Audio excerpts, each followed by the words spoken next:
Previously on the diary.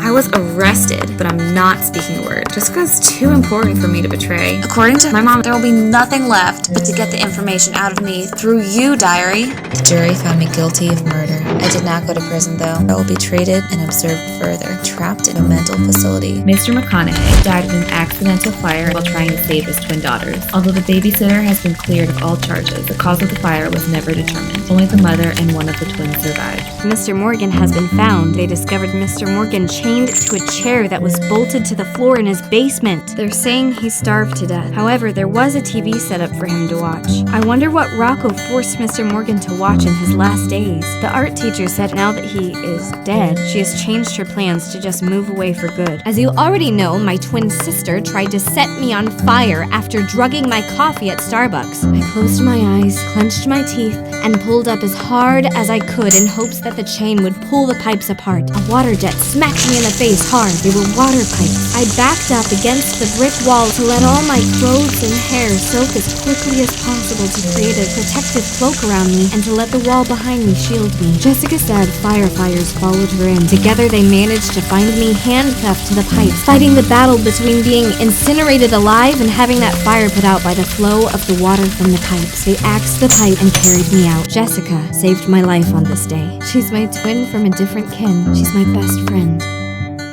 The following takes place on May 27, 2015.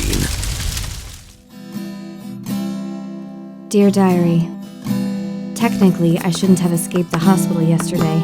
The doctors wanted me to rest more and observe how my wounds were healing, but Jessica made a very convincing argument. Because of the police investigation, 2 weeks later, they were finally having Mr. Morgan's funeral. Of course I had to be there. Are you kidding me? Mr. Morgan's song was my jam. His death left me stunned. Make no mistake, I just got all mixed up with Pukey Face's death. Oh, Pukey Face, I woke up and you were gone. I rushed out to call my mom. She confirmed it was already done. Nothing else to do but mourn. Jessica's attack. Wham! A rock comes out of nowhere and hits Jessica in the head, knocking her lights out. Finals and prom. I have been super busy studying for finals that I forgot to keep you updated on Jessica's recovery. I am pretty sure he is celebrating his victory by not having to study for finals since he basically knows all the answers to all the exams. I am more excited than ever to be his date to prom, which is next week. I can't wait.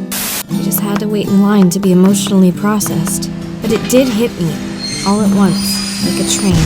All the while Jessica was disconnecting my IV line and monitors, saying we needed to hurry.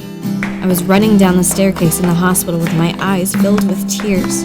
I couldn't see a thing. The teardrops kept magnifying my vision.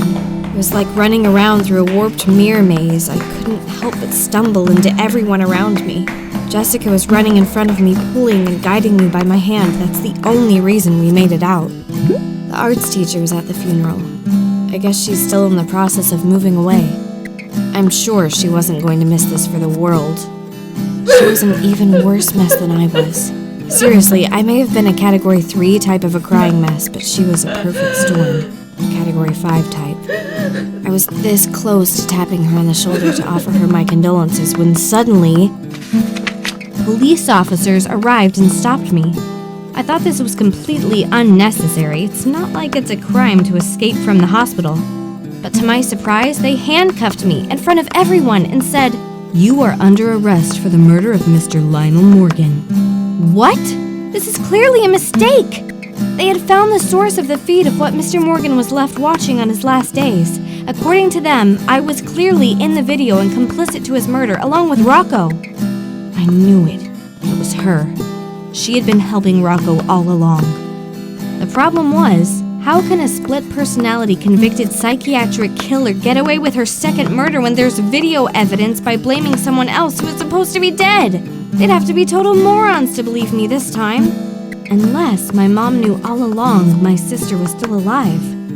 How did she even survive the fire? Where has she been all this time? I was let out on bail today, but my charges haven't been dropped. My mom hasn't said a word, and I'm afraid to ask. But this time, I offered my full cooperation to the police. No more silent treatment. No more diary confessions. For this, they will let me watch the video tomorrow to see if there is anything I can do to help. Love, C.